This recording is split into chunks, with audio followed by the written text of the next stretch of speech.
to Power podcast. Thank you for tuning into today's episode. Today's topic is deep, y'all.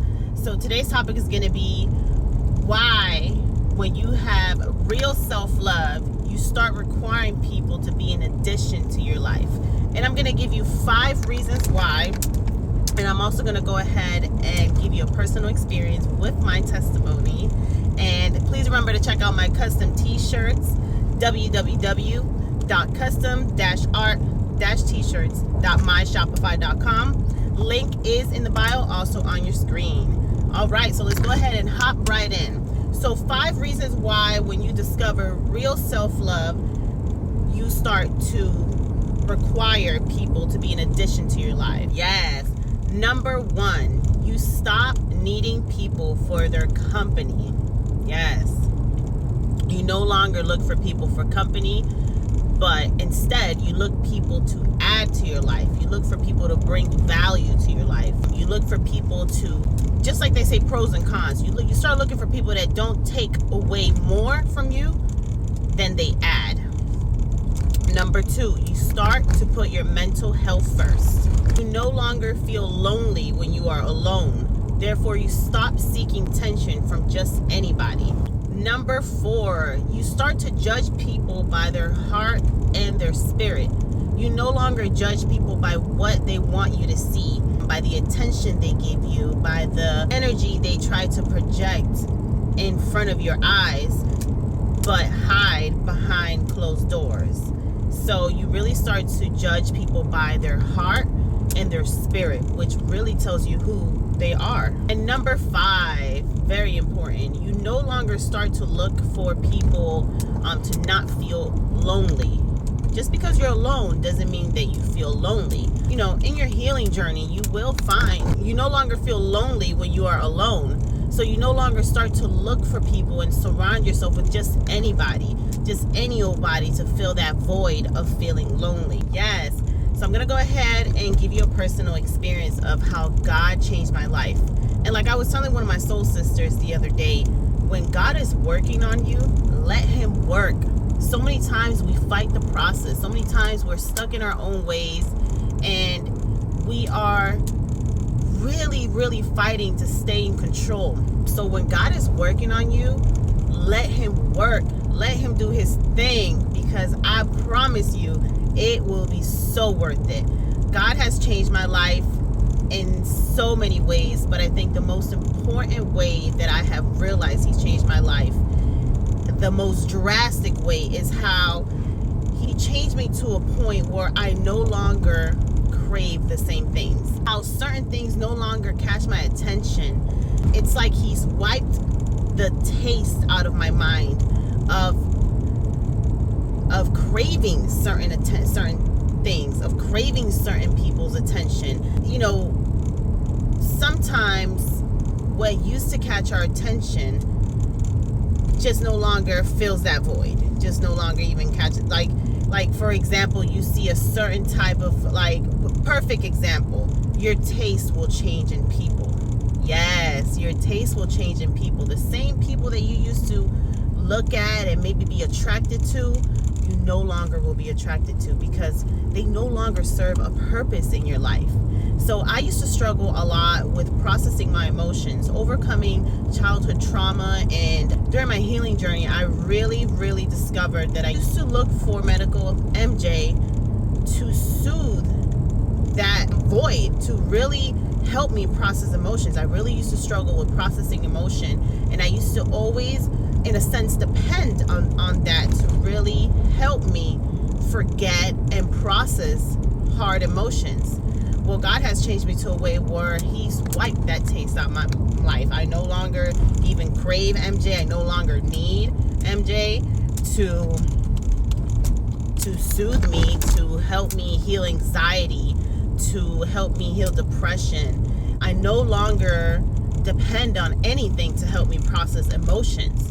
And this is testimony, man. I did not try to quit. I just cold turkey didn't crave it. I didn't need it. I started sitting with myself during difficult situations where I needed to process my emotions. And once you learn to sit with those emotions and just sit with yourself and learn that emotions come and go. And once you're able to actually sit with these emotions and let them go, there's nothing that can stop you. So I want to make it very clear that I do not judge anybody that still needs, due to mental health, to use medical MJ, because I used to be there. And I know that a lot of people struggle with processing emotions, trauma, mental health, depression, anxiety. These are just a few. So I want to make that very clear, that I do not judge anybody that still rely and depend and look for that to soothe their pain. I've literally turned my pain into power through God. Let me make that perfectly clear, that without God, there is no way I could have overcame everything that I have overcame. And there really is light at the end of the tunnel. Sometimes we're stuck in a dark place, and this was not even something that I was gonna talk about, by the way. I want to say the Holy Spirit is working through me, but sometimes we are stuck in a dark place that seems impossible to get out of.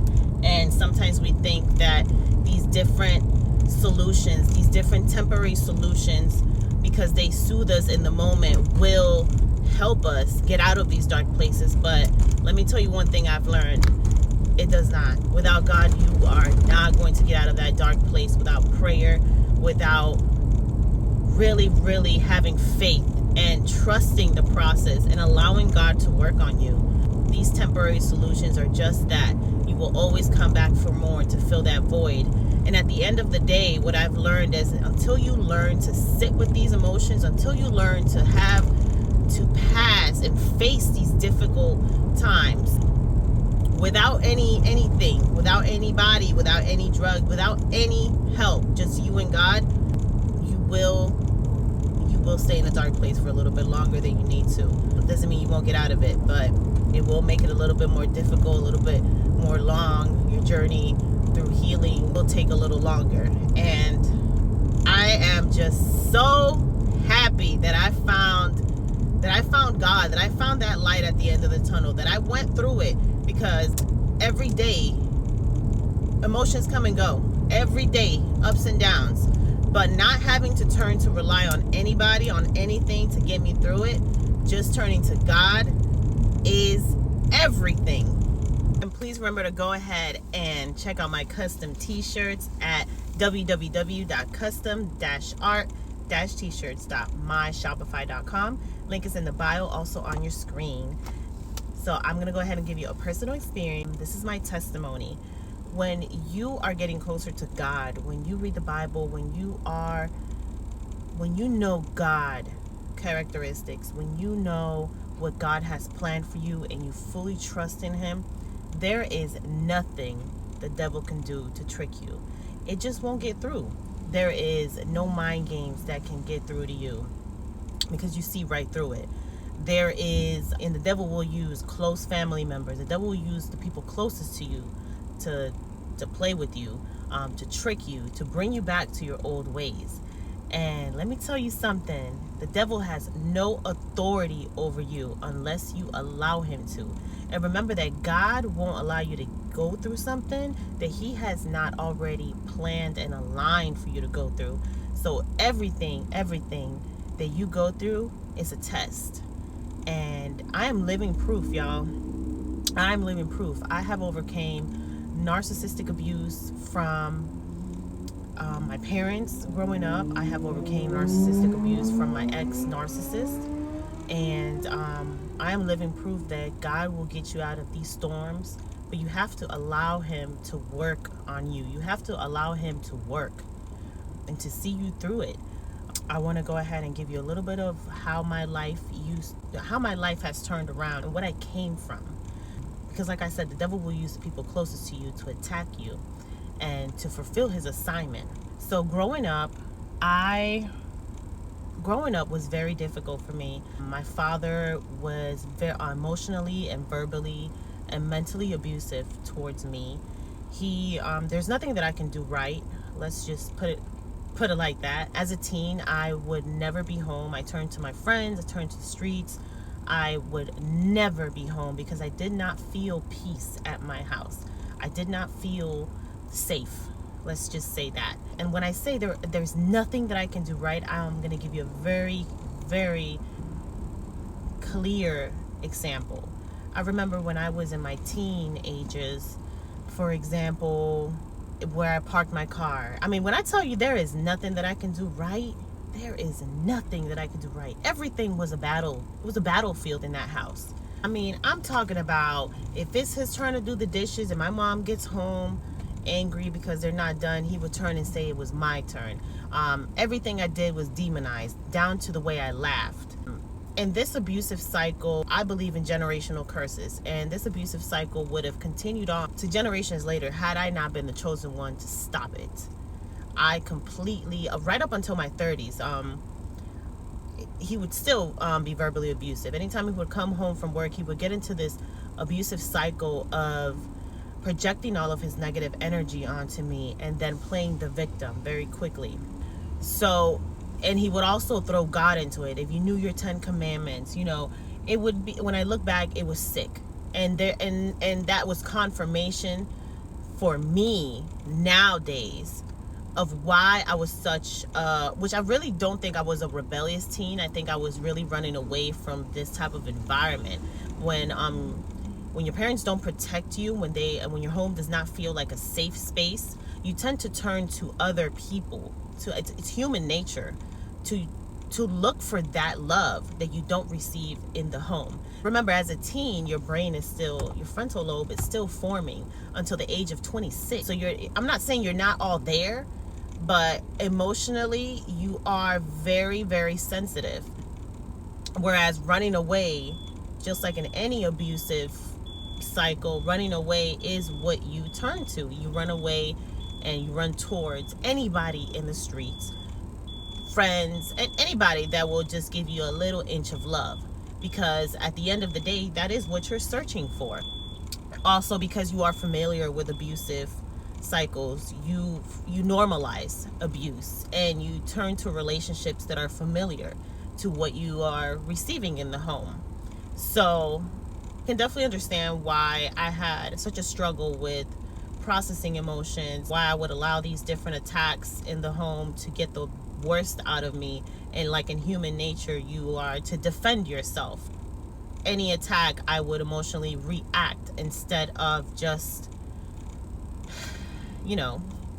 ignore. Because when people say they're out here fighting demons, let me let you know that they're fighting their demons. They're fighting their self.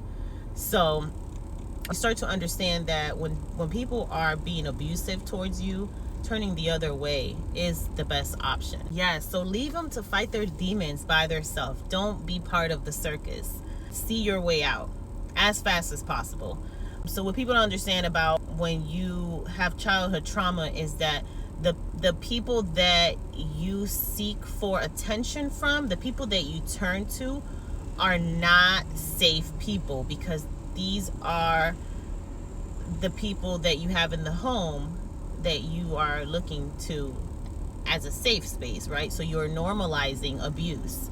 And I found out that I've struggled with boundaries, with setting safe boundaries for myself, because like I said, when the people that are supposed to protect you are abusive towards you, you don't learn to love yourself. You don't learn to validate your emotions. You don't learn to put your mental health first.